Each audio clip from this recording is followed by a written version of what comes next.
Selamat malam saudara-saudari sekalian yang sudah bergabung dengan kami di Jemaat Fisdak pada acara ibadah malam kita, malam waktu Amerika Serikat.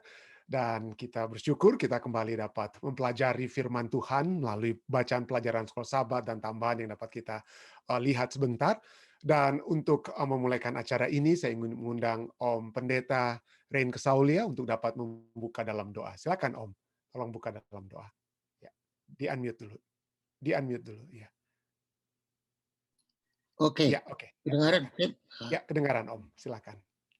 Ya Tuhan, Bapa yang bersemayam di surga, sebelum kami memulaikan acara yang penting ini, kami pertama-tama mohon Tuhan mau ampuni kami semua dari segala dosa dan pelanggaran kami, sehingga doa kami tidak terhalang dan pelajaran kami ini akan dituntun oleh Roh Kudus di dalam hidup kami.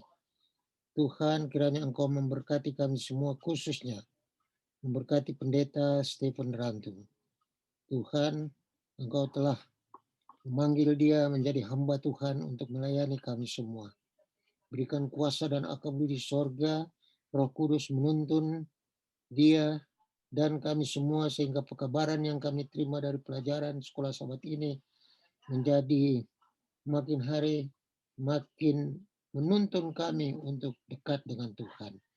Berkati juga akan saudara-saudara kami yang lain yang masih belum sempat hadir bersama-sama, biarlah kami semua boleh mendengarkan sabdamu dan mempraktekkannya dalam hidup kami dengan pertolongan Roh Kudus. Terima kasih Tuhan sudah mengampuni kami. Kami persembahkan doa ini di dalam nama Yesus yang adalah Tuhan dan penebus kami. Amin. Terima kasih banyak Om Ren, terima kasih yang sudah membuka dalam doa. Baik saudara-saudara sekalian, seperti biasa saya akan membagikan pelajaran sekolah sahabat kita ya. Jadi pelajaran sekolah sahabat kita sangat menarik ya.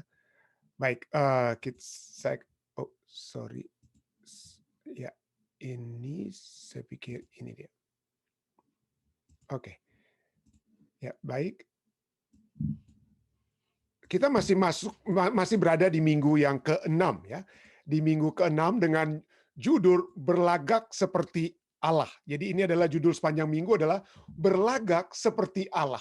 Ya, jadi manusia-manusia ataupun bangsa-bangsa atau kerajaan yang melakukan tindakan-tindakan seakan-akan mereka tidak peduli Allah, mereka tidak peduli Allah atau seperti Allah, atau mereka bahkan merasa lebih daripada Allah. Nah, kenapa saya katakan lebih daripada Allah? Karena salah satu dosa yang terbesar yang umat manusia lakukan dari zaman dulu hingga zaman sekarang ini adalah disebut dengan istilah apa? Penyembah berhala. Nah, seringkali yang terjadi adalah berhala-berhala tersebut adalah yang kita buat, yang kita ciptakan. Jadi kita menciptakan ilah, lalu kemudian kita menyembah ilah tersebut. Jadi seakan-akan dengan kata lain secara tidak langsung kita berada di atas ilah yang kita ciptakan tersebut. Dan inilah masalah terbesar dari penyembahan berhala. Kita lebih mempercayai sesuatu yang kita buat dari tangan kita sendiri. Entah itu patung ya zaman dahulu.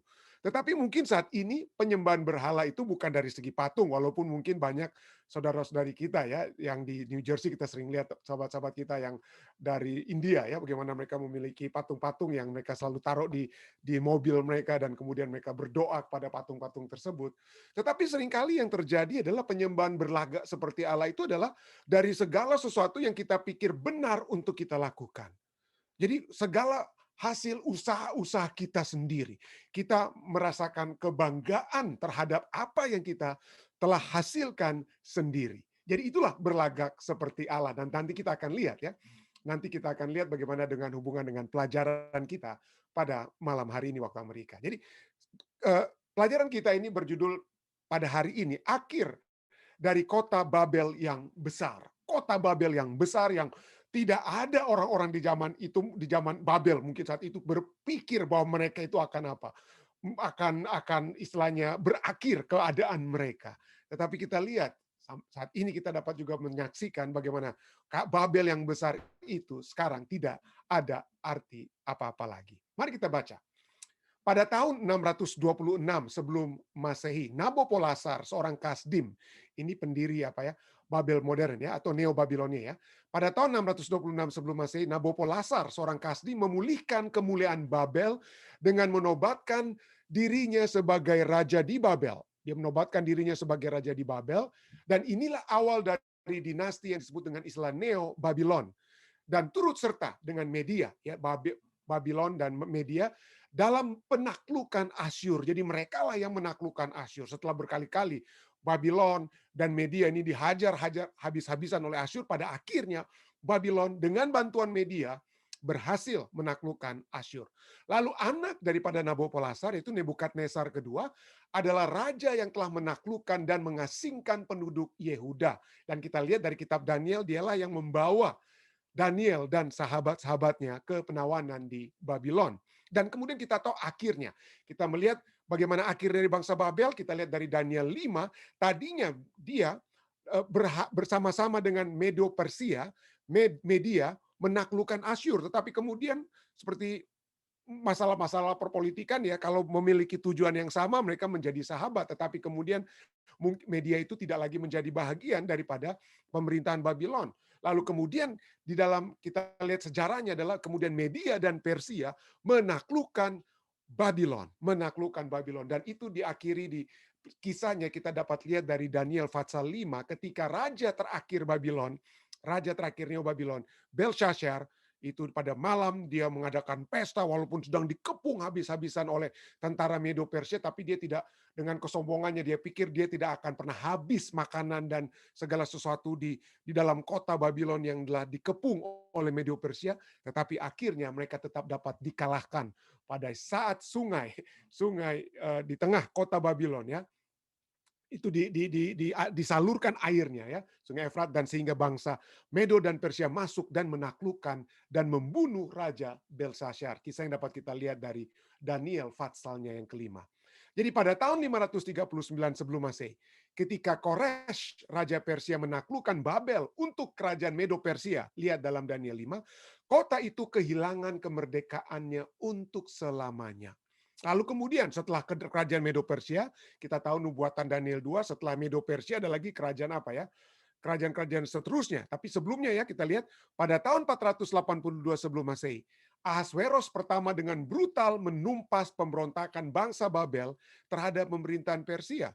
Dan dia menghancurkan patung Marduk, dewa utama Babel, juga menghancurkan benteng-benteng pertahanan serta beberapa kuil. Lalu kemudian setelah Medo Persia, ya, apa yang terjadi? Alexander Agung dari Greka atau Yunani merebut Babel dari kerajaan Persia. Jadi mulai dari Babylon, Medo Persia, lalu kemudian kerajaan apa? Greka yang dipimpin oleh Alexander Agung merebut Babel dari kerajaan Persia pada tahun 331 sebelum Masehi tanpa perlawanan. Dan dalam masa hidupnya yang singkat, Alexander bermimpi untuk menjadikan Babel itu ibu kota pemerintahannya di sebelah timur. Kenapa? Karena dia datang dari barat, ya, dari Greka di barat ya. Dan kota itu terus mengalami kemunduran beberapa abad.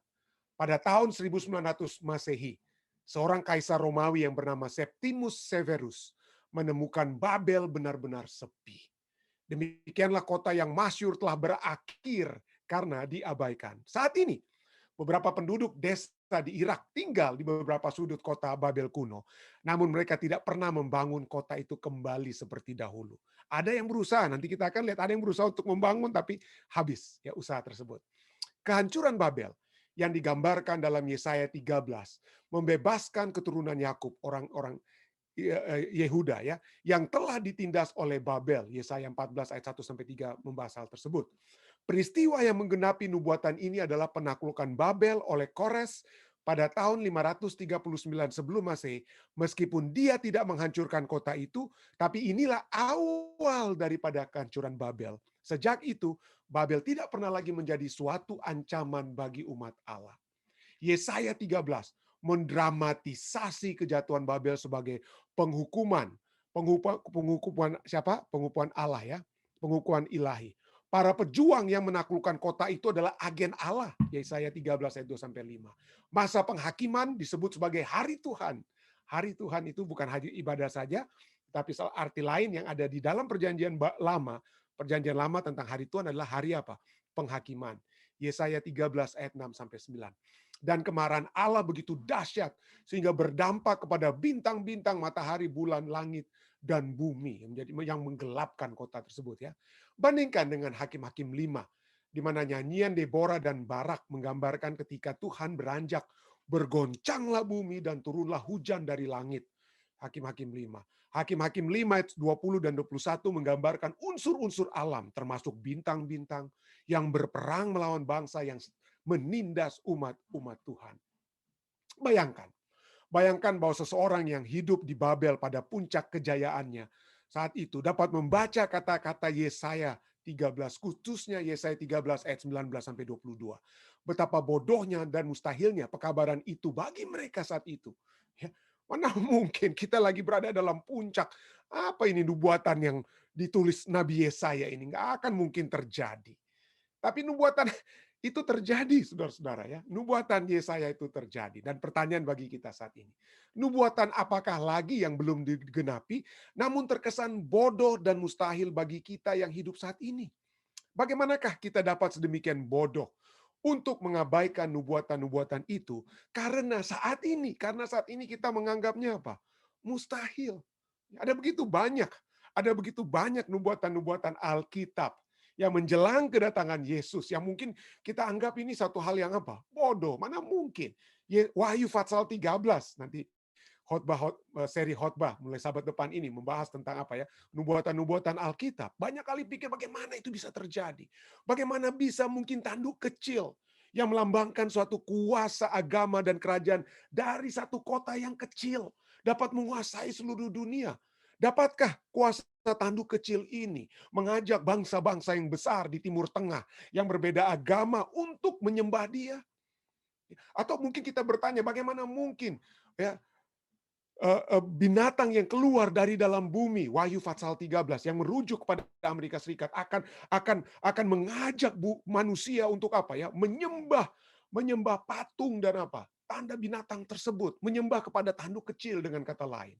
Bagaimana mungkin? Bukankah konstitusi Amerika Serikat itu ditulis untuk memberikan kehidupan, life, liberty, kebebasan, dan pursuit of happiness?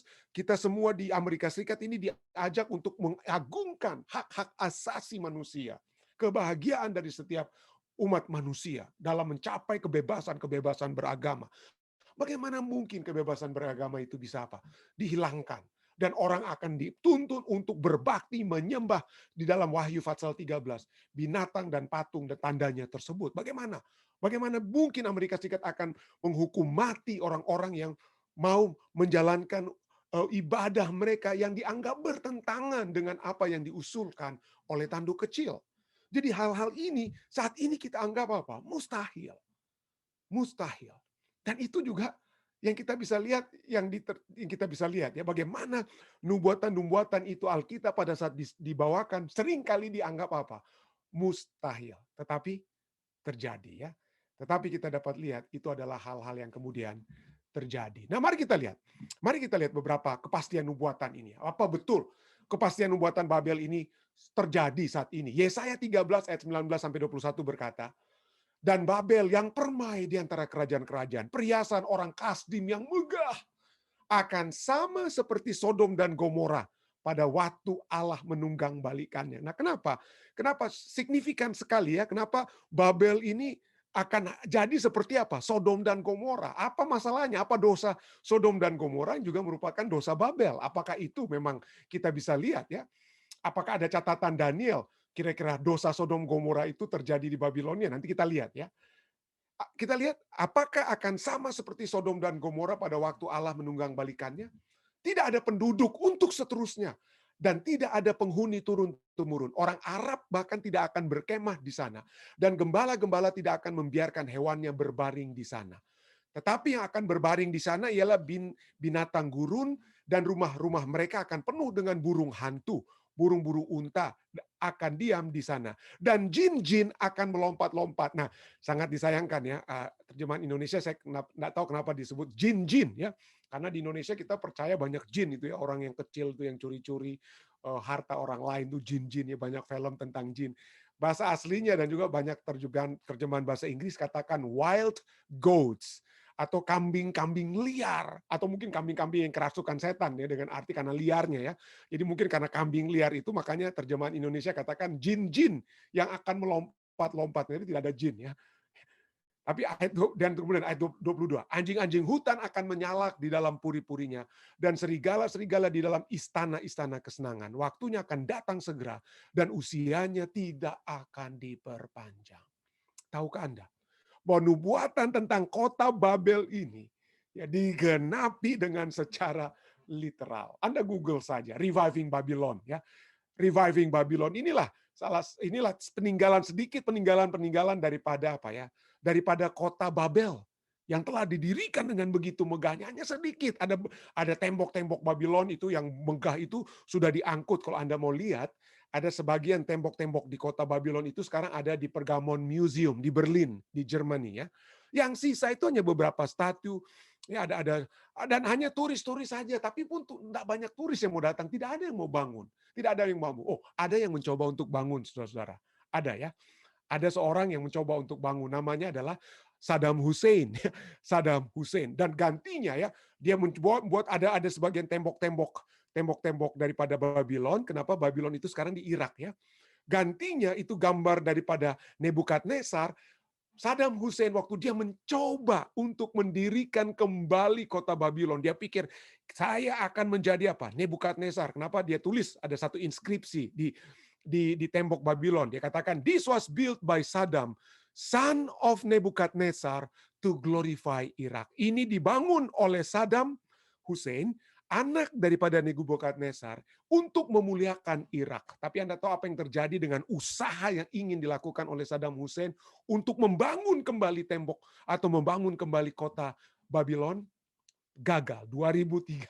Pada saat dia hancur, pada saat dia mati, dengan kata lain, pada saat itu juga proyek untuk membangun kembali kota Babylon ini juga mati bersama-sama dengan apa ya? Bersama-sama dengan Saddam Hussein. Tidak ada lagi yang mau tinggal di situ. Hanya sisa-sisa puing-puing reruntuhan, dan bahkan dari puing-puing reruntuhan itu hanya 2% saja yang arkeologis coba untuk apa ya? Coba untuk excavate, untuk coba gali kembali. Tetapi yang nggak menarik lagi, dengan kata lain ya.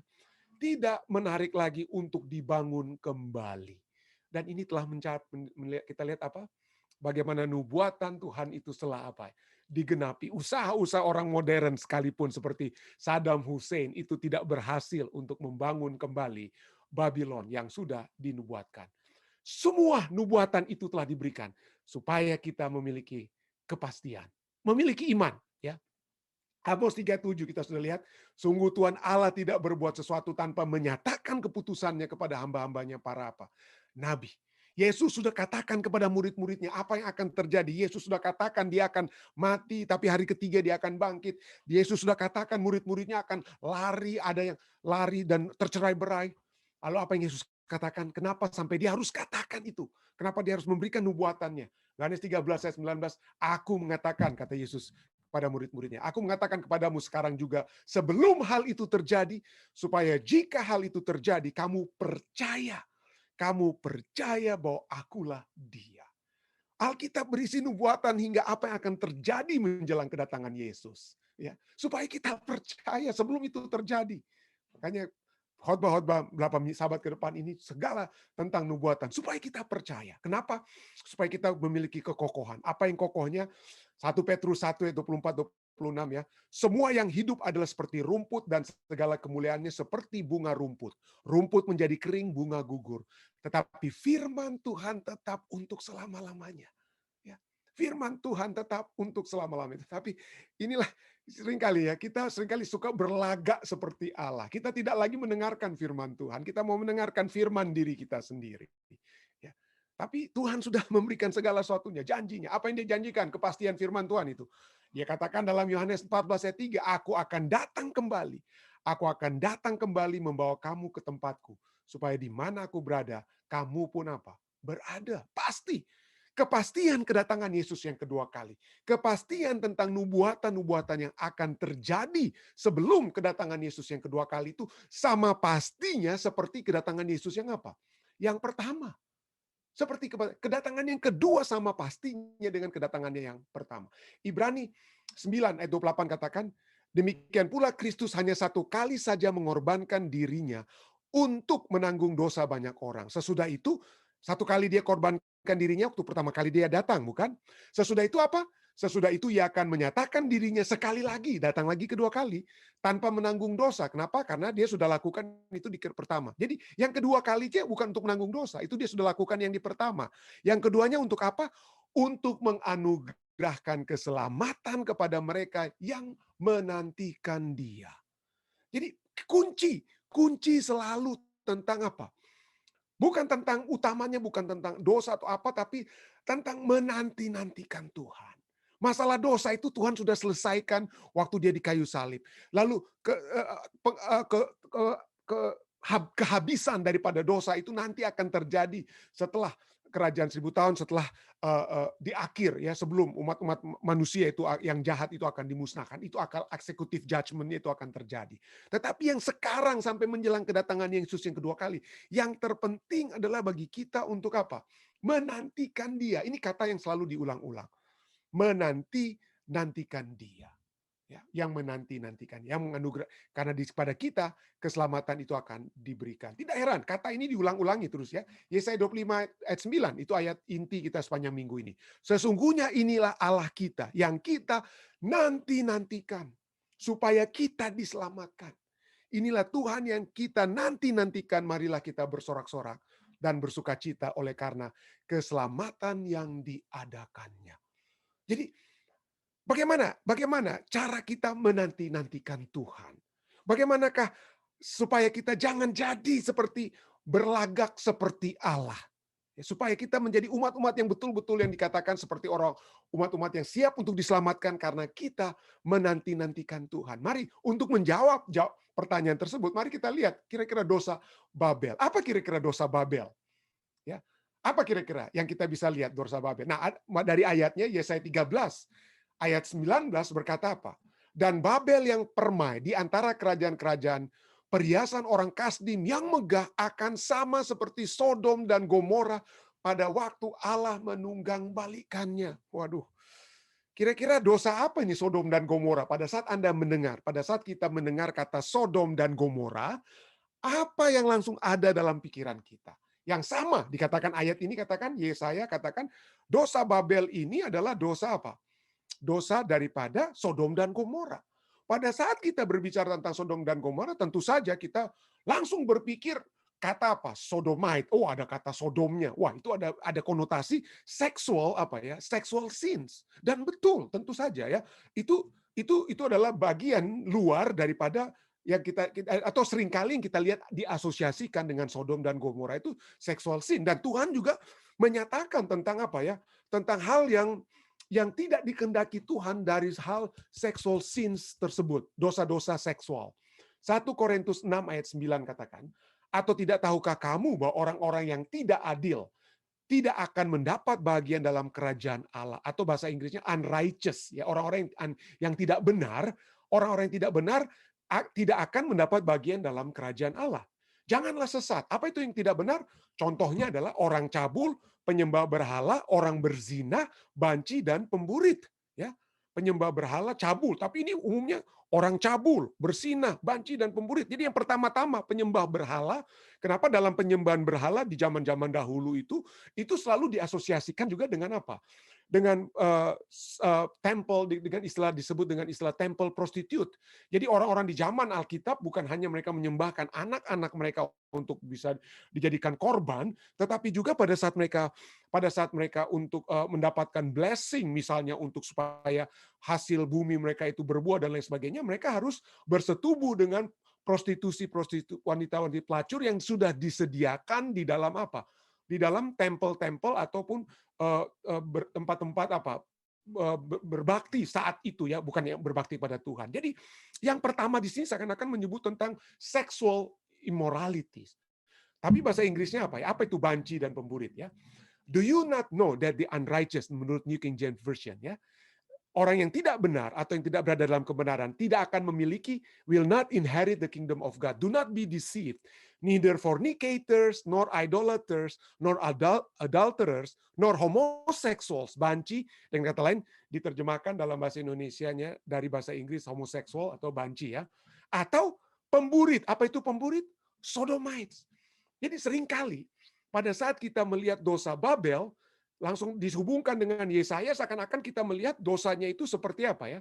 Seperti Sodom dan Gomora. Tapi pertanyaannya, ya, apakah ini betul? Ya mungkin saja ini dapat menjadi dosa Babel. Tapi coba kita lihat, apa itu dosa sesungguhnya ya? Dosa sesungguhnya yang menjadi inti dasar daripada orang Sodom dan Gomora yang kemudian seringkali langsung kita asosiasikan dengan apa? Homoseksual dan sodomites, ya, bersodomi, ya.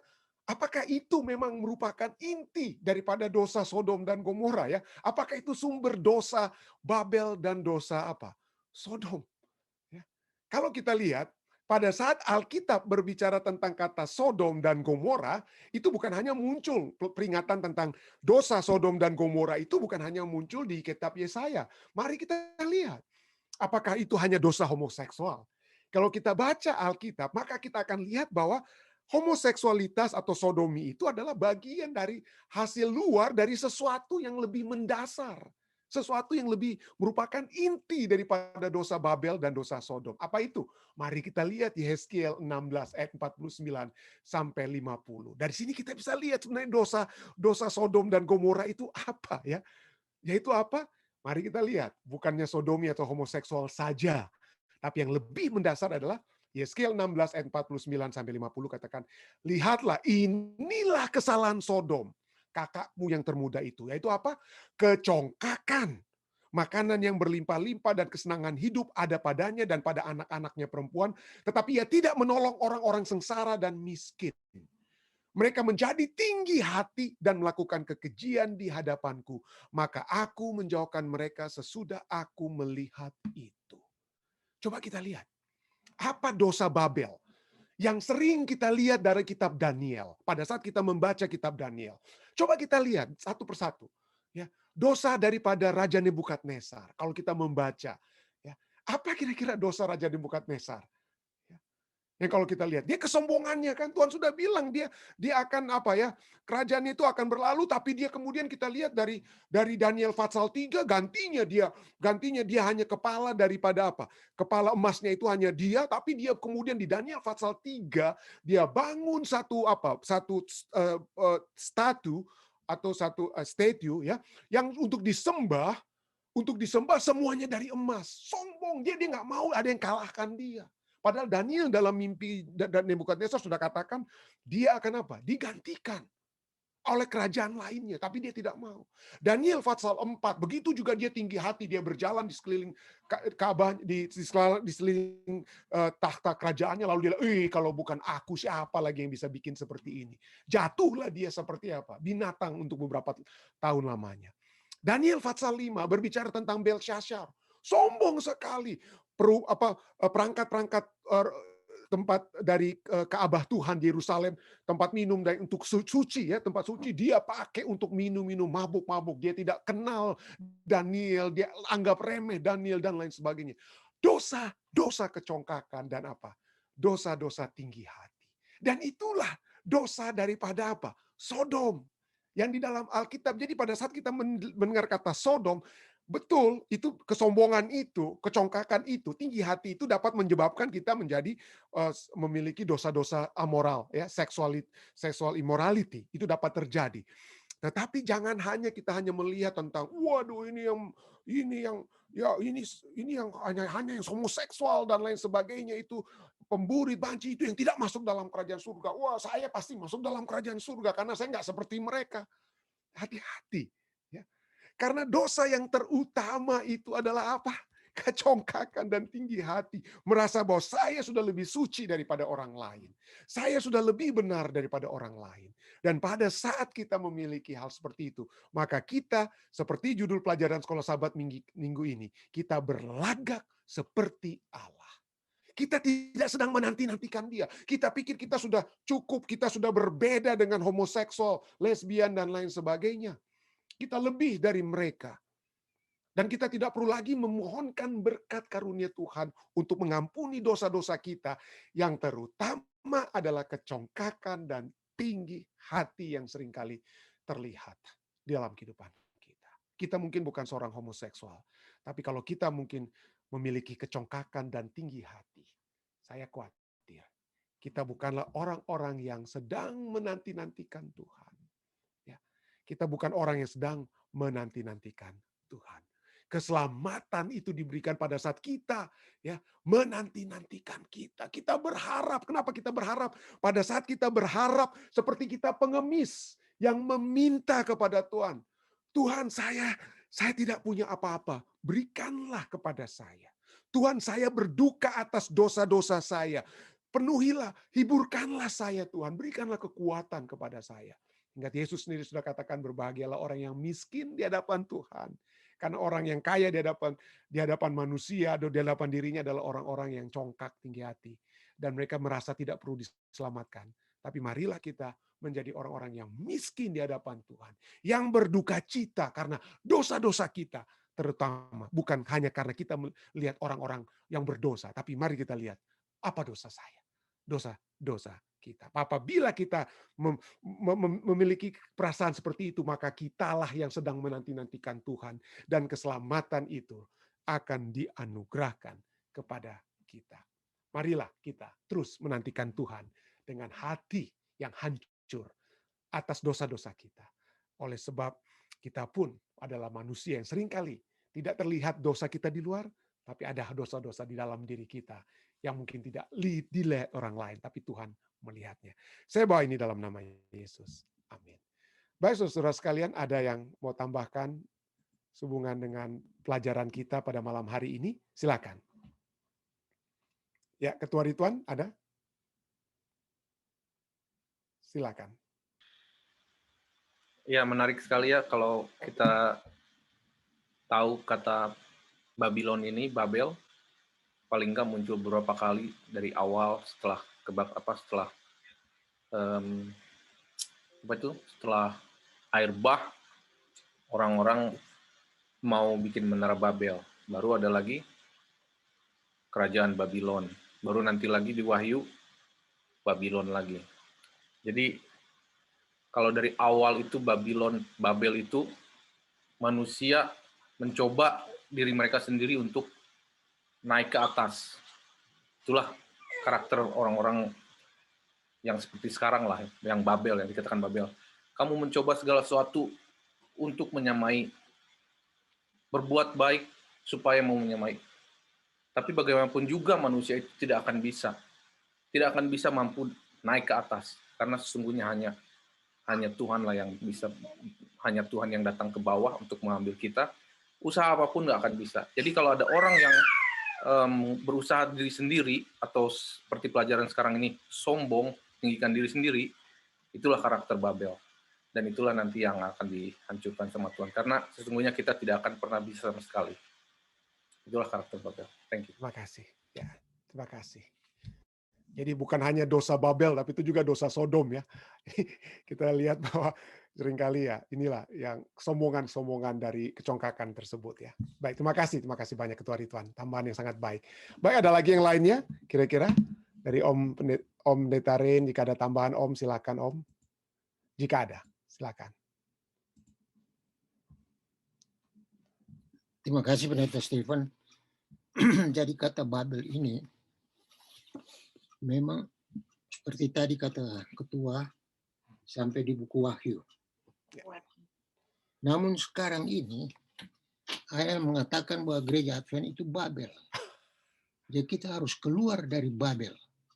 Karena mereka lihat kekurangan-kekurangan yang ada di dalam jemaat. Jadi, dan memang Nyonya White sudah tulis itu juga. Nyonya White sudah tulis. Kalau kita baca buku peristiwa-peristiwa akhir zaman, ya, Nyonya White katakan bahwa Tuhan tidak memberikan kepadamu suatu pekabaran untuk menyebut Masih atau hari ketujuh itu Babel, lalu memanggil keluar umat Allah daripadanya. Nah, ini satu hal yang kadang-kadang bukan membingungkan kepada anggota yang tidak kuat iman. Betul itu Advent itu Babel. Kenapa lihat ya, kekurangan-kekurangan yang ada? Padahal Nyonya White sendiri katakan bahwa kekurangan-kekurangan di dalam gereja itu akan ada terus sampai Yesus datang. Tapi kita harus menjadi saksi bagi Tuhan untuk menyelamatkan. Jadi sekarang kita menjaga diri masing-masing lah. Biar orang bilang apa, ini gereja Tuhan yang dia datang untuk selamatkan. Amin. Tidak ada lagi yang lain. Tidak ada lagi gereja ke-8. Gereja ke-8. Karena ada bilang ada. Jadi bagi saya, ya kita sudah di usia ini, dari dulu sejak kecil kita dalam kebenaran, lalu di usia begini jadi terpengaruh. Wah, lebih baik dari dulu udah kenal kebenaran sekali. Tapi sayang kan, sayang ada orang sampai bertengkar di gereja, sampai tidak mau masuk gereja. Nah, ini saya tidak habis pikir, ya, karena Tuhan itu izinkan ada hal-hal terjadi di gereja itu untuk menguji iman kita. Kalau kita tinggal di rumah dan masuk gereja, kapan iman kita diuji? Mesti masuk. Akan dengar orang bicara ini. Itu disitulah latihan kesabaran dan latihan iman. Jadi gereja Tuhan punya kekurangan, tapi gereja ini, ya umatnya akan diselamatkan waktu Yesus datang. Jadi seperti tulisan pena inspirasi juga Om ya, katakan ya, ini walaupun banyak kelemahan, tapi inilah satu-satunya sarana di mana keselamatan itu dapat dibagikan, ya, sarana itu dapat dikabarkan, dan kita diminta untuk apa ya, tetap percaya bahwa kita adalah umat yang sisa. Ya. Baik, terima kasih Om Rain. Ada lagi yang lainnya? Saudara-saudari sekalian, ada Ketua Pilar, Ketua Lalaki, jika ada tambahan-tambahan silakan. Atau Bapak Siregar, saya lihat bersama-sama di Zoom. Ada jika ada. Jika belum, mungkin dari live stream, Dek, apa ada tambahan-tambahan ataupun pertanyaan, Dek, silakan.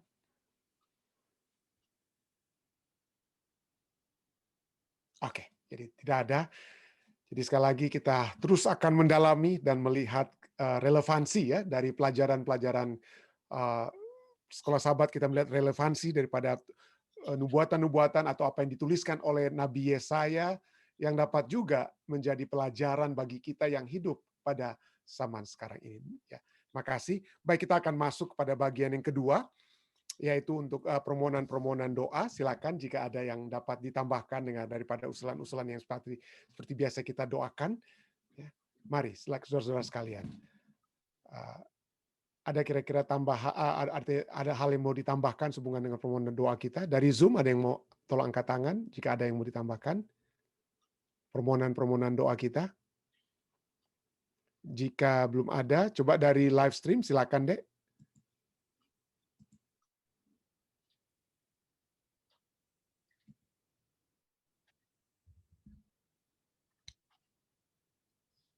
Oh, oke.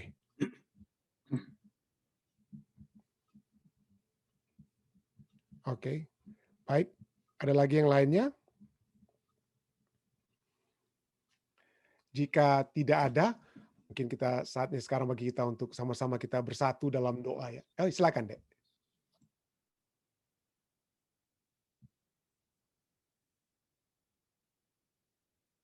Ibu Mena, Bapak Yori yang sakit, Bapak Yori Kumendong ya.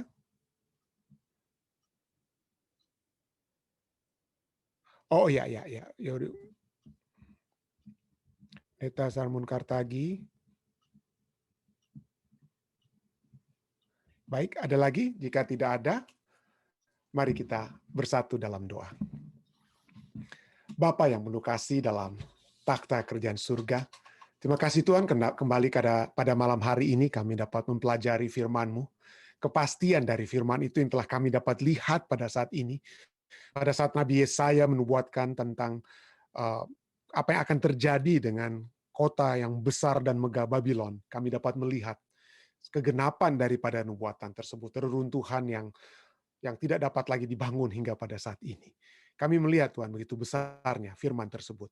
Dan dengan kepastian firman tersebut Tuhan kami dapat melihat bahwa pengharapan kami itu hanya kepadamu karena Engkau yang terbukti. Pengharapan yang terbukti. Dan pada saat yang bersamaan juga kami dapat melihat Tuhan hal-hal yang perlu kami dapat perbaiki dari dalam kehidupan kami. Biarlah kami tidak mengulangi dosa daripada Babel, dosa daripada Sodom dan dosa yang terutama yang telah menjadi dasar dari segala tindakan-tindakan dosa di luar yang mereka lakukan adalah kecongkakan ataupun tinggi hati yang telah kami lihat dari dalam kehidupan raja-raja di Babel maupun orang-orang yang ada di kota Sodom dan Gomora.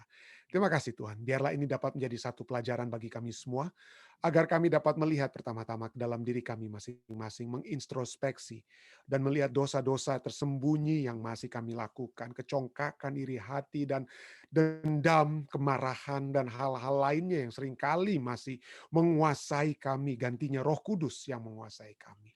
Biarlah Tuhan, Engkau mengampuni kami, ampunilah kami. Biarlah damai surga menggantikan segala ketinggian hati yang seringkali menguasai kami, Tuhan. Biarlah kami selalu hanya dapat berserah kepadamu. Sehingga dalam satu hubungan yang kami dapat perbaiki dengan Engkau, melalui firman-Mu, maka kami dapat memiliki satu hubungan yang baik dengan sesama kami, Tuhan. Pada malam hari ini, Tuhan, kami datang juga untuk membawakan permohonan-permohonan doa kami. Ada begitu banyak umat-umat Tuhan yang selalu berdoa bagi keluarga mereka. Ibu Pendeta Paruntu yang bukan hanya memiliki permohonan pribadi pada saat ini, silent request yang beliau miliki, tapi kiranya kami percaya Tuhan akan selalu juga memberikan jalan keluar atau memberikan kekuatan kepada Ibu Pendeta Paruntu sehingga dia akan selalu dapat mengatasi segala sesuatu tantangan ataupun permohonan-permohonan yang kiranya kami percaya dapat disesuaikan dengan kehendak Tuhan. Kami juga berdoa bagi keluarganya di Indonesia, khususnya bagi Ibu Yeni Ransun yang dalam proses kesembuhan, Tuhan. Kami juga berdoa bagi permohonan-permohonan pribadi, silent prayer yang selalu diucapkan dari waktu ke waktu, yang dibawakan oleh Om Yan dan Tante Sin. Kami berdoa Tuhan kiranya Engkau akan mendengarkannya. Kau akan memenuhinya, sehingga nama Tuhan saja yang dimuliakan. Hamba percaya Tuhan, permohonan tersebut bukan untuk kepujian kemuliaan bagi Om Yan dan Tante Sin, tetapi untuk kepujian kemuliaan nama-Mu. Kiranya Engkau dapat mendengarkan Tuhan. Kami juga berdoa bagi silent request dari Ibu Kathleen Sumanti Mambo Tuhan. Kiranya Tuhan mendengarkan permohonan beliau. Kiranya segala sesuatu yang dia kehendaki untuk terjadi adalah hanya terjadi sesuai dengan kehendak-Mu untuk kepujian dan kemuliaan nama-Mu saja Tuhan. Tuhan akan memberkati beliau. Memberkati Om Fritz, Tante Kathleen, dan seluruh keluarga mereka, anak-anak dan cucu-cucu. Tuhan akan selalu melimpahkan berkat-berkat surga kepada mereka Tuhan. Hamba-Mu juga berdoa bagi terus ingin mendoakan keluarga yang masih dalam keadaan duka, keluarga Om Pendeta Alex Tambingon yang dalam keadaan duka saat ini oleh sebab Stanley yang Tuhan sudah izinkan untuk beristirahat. Kiranya Tuhan, keteguhan hati akan terus menjadi bagian Om Pendeta sehingga dia akan selalu dapat memiliki pengharapan dan dapat terus bersaksi membawakan pekabaran Tuhan kepada sesama. Hamba-Mu juga ingin berdoa bagi hamba Tuhan, Pendeta Sarmun Kartagi yang dalam keadaan sakit saat ini Tuhan.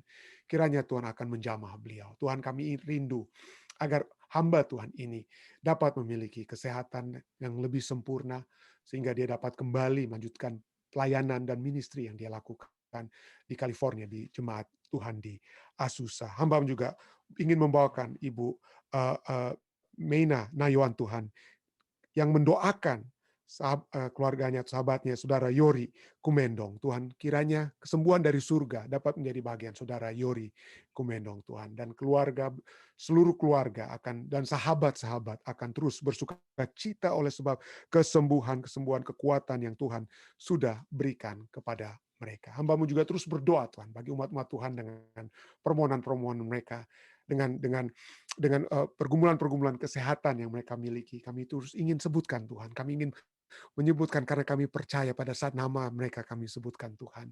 Maka kesembuhan dapat menjadi bagian mereka jika itu Engkau kehendaki. Dan kami juga percaya bahwa damai surga, beban yang mungkin ada mereka miliki itu akan terangkat. Kami berdoa bagi Ibu Lili Pinontoan dengan pergumulan kehidupannya, permohonan-permohonan yang ingin dia bawakan kepadamu. Hamba-Mu juga ingin berdoa bagi Saudari Paula Paruntu dengan silent request dan pergumulan-pergumulan juga kehidupan yang mungkin beliau miliki. Kiranya Tuhan akan mendengarkan juga masalah-masalah kesehatan juga yang menjadi bagian Ibu Yeni Poluan, Saudari Christine, Saudara Alden Sihotang, Bapak Joni Kawan, Bapak Ferry, dan juga Bapak Johan Tambuwun. Tuhan, kiranya Tuhan mendengar. Tuhan akan membantu dan akan memberikan kelepasan, kekuatan kepada mereka yang dalam keadaan sakit tersebut. Kami terus juga berdoa bagi seluruh umat-umat Tuhan yang sudah berbakti bersama-sama dengan kami. Yang di California, hamba ingin mendoakan secara khusus Ibu Lucy dan Tante Julien Tuhan dalam rencana-rencana kehidupan mereka, apa yang akan terjadi, kiranya segala sesuatu perancangan yang mereka miliki adalah rancangan Tuhan, entah untuk kapan untuk kembali ke Indonesia ataupun hal-hal lain dapat diselesaikan lebih dahulu di Amerika. Tuhan akan menyertai mereka. Hamba-Mu juga berdoa bagi keluarga besar Siregar, bagi Bapak Siregar dan Samuel dan semua keluarga mereka, Ibu, dan kiranya penyertaan surga akan menjadi bagian mereka. Juga Gabriel yang Tuhan sudah percayakan kepada Samuel dan keluarganya, dengan mama daripada Gabriel, saudari Joanne. Kami juga berdoa bagi Ibu Nayuan yang selalu juga Ibu Laluan yang selalu berbakti bersama-sama dengan kami. Tuhan akan selalu mendengarkan permohonannya untuk beliau selalu mendoakan kekuatan bagi keluarganya, bagi saudara Glenn, bagi saudara Victor, saudara dan Carlo, dan kami berdoa Tuhan kiranya Tuhan mendengarkan. Doa kekuatan surga dapat menjadi bagian saudari Jane Rononu yang ada di Philadelphia. Dan hamba-Mu juga ingin doakan secara khusus umat Tuhan di Jemaat Fisdak. Hamba-Mu ingin berdoa bagi saudara Julifer Lalaki di masa mudanya Tuhan. Dalam pekerjaan yang Julifer lakukan, Tuhan akan sertai. Dan kekuatan iman dapat selalu menjadi bagiannya. Biarlah dia akan selalu dekat dengan Tuhan.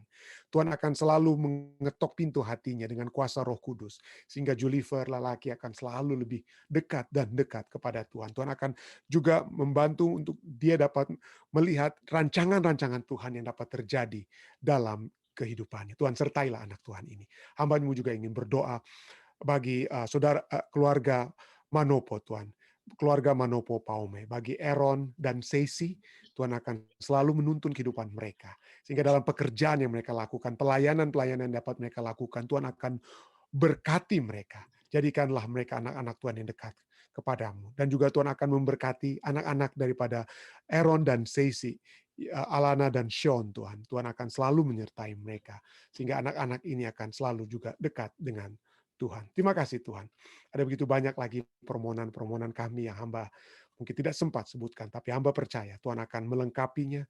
Tuhan akan menuntun kami semua dapat menyebutkan dan membawa dalam doa permohonan-permohonan atas anak-anak kami, keluarga-keluarga kami yang ada di mana saja. Supaya mereka selalu dekat dengan Tuhan. Dan kami dapat bersuka cita senantiasa oleh sebab damai surga yang akan terus menjadi bagian kami saat ini. Terima kasih Tuhan, Engkau sudah mendengar doa kami, Engkau sudah menjawab doa kami. Karena doa-doa ini telah kami bawakan di dalam nama Yesus Kristus yang adalah Tuhan dan Juru Selamat penebus kami. Amin. Sekali lagi terima kasih saudara-saudari sekalian yang sudah bergabung. Sampai bertemu kembali besok malam di acara ibadah kita yang sama, dan silakan dibagikan pada saudari kita jika ini juga sudah menjadi berkat bagi kita semua. Stay safe, stay healthy. Tuhan memberkati kita. Bersama-sama dengan kami di Jemaat Fisdak, pelajaran sekolah sahabat yang untuk kita baca. Malam hari waktu Amerika, pagi hari waktu Indonesia, kita akan masuk kepada bagian yang kedua, yang ada hal-hal yang dapat kita doakan bersama. Silakan.